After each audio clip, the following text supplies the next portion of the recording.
তো বন্ধুরা আবার চলে এসেছি একটু, এই যে এখন বাজে 11:30 বাজে।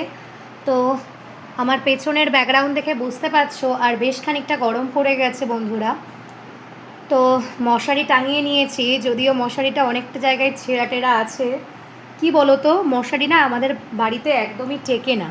মানে এই মশারিটার বয়স তোমার 15 দিনও হয়নি, বাবু টেনে সব ছিঁড়ে ফেলেছে মশারি। বিমান বস্ত্রালয় থেকেই কেনা হয়েছিল, তবে আমাদের মশারি একদমই টেকে না। কি করব বলো, যদিন টেকে টেকে আবার নতুন কিনতে হবে। এ দেখো আমাকে মশা কামড়ে দিয়েছে, দেখো হাতে। কি আর বলবো, এই যে দেখতে পাচ্ছ হয়তো তোমরা, এই যে মশা কামড়ে দিয়েছে। তো বন্ধুরা এই হলো ব্যাপার। যেটা বলা সেটা হচ্ছে, কাল সকালে তো আমার বাবা আসবে, তো আমি একটু রান্নাবান্না দিকে ব্যস্ত থাকবো। তো আমি না মানে পুরোটাই তোমাদের সাথে শেয়ার করব। তো কালকে একটু মাটন করব আর একটু ফ্রাইড রাইস করব। তো দুটো রেসিপি আমি তোমাদের সাথে শেয়ার করব, মানে বলতে পারো ব্লগের মাধ্যমে শেয়ার করব। তো তোমরা দেখো, আমি তো একবারেই রান্না জানি না, আমি সত্যি রান্না জানি না। আমি তো মানে অনার্স নিয়ে পড়াশোনা করতাম, আর সারাদিন পড়াশোনার মধ্যেই দিন কাটতো। তো রান্নাবান্না আমি একদমই পারতাম না।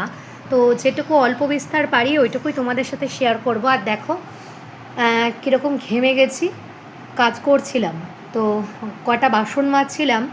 রাতের বেলায় হাতের কাছে কটা, মানে যেগুলো প্রয়োজনীয় সে কটা বাসন না মেজে রাখলেই নয়। মাসি আসবে, ওই ধরো আসবে 8টা সাড়ে 8টার দিকে। তো কয়েকটা বাসন তো তরকারি হয় বলো, এই ধরো জল গরম করে খাওয়া, চা খাওয়া, তারপরে ওর বাবাকে একটু চা করে দেওয়া বা কফি করে দেওয়া, তারপরে হাতের কাছে 2-1টা বাসন তো দরকারি হয়, বাচ্চার দুধ টুধ করা যদি ওঠে, আটা মাখা, তো এগুলো দরকার হয়।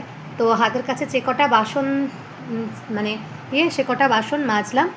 আর বন্ধুরা যেটা বলা সেটা হচ্ছে, কালকে তোমাদের সাথে একটু শেয়ার করব আমার রেসিপি। যদিও খুব মানে আমি তো ভালো ব্লগিংটা গুছিয়ে করতে পারি না, তবে যেটুকু পারি সেটুকুতেই আমি তোমাদের সাথে শেয়ার করব।